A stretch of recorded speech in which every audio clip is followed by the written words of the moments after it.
Shahjahan buried इन, शाहजहां कहां buried है? तो शाहजहां जो है ये ताजमहल आगरा में बरीड है।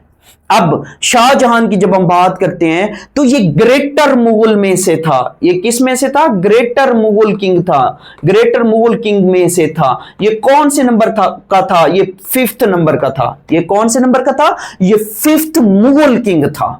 अब यहां पे फिर क्वेश्चन क्या बनता है? क्वेश्चन ये बनता है इसका टिनोर कब से कब तक रहा? 1628 से लेके 1658 में। फिर होता ही है कि ये 1658 में बीमार हो जाता है। इसके बेटे तख्त की वजह से आपस में लड़ना स्टार्ट कर देते हैं और फिर उसके नतीजे में शाहजहां को जेल में डाल दिया जाता है। ये जेल में रहा, वहीं उसी जेल में मरा। कब मरा? 1666 में। 1666 में ये फिर जब मरता है जेल के अंदर तो इसको दफन कहां किया गया? इसको दफन ताजमहल आगरा में दफन किया गया।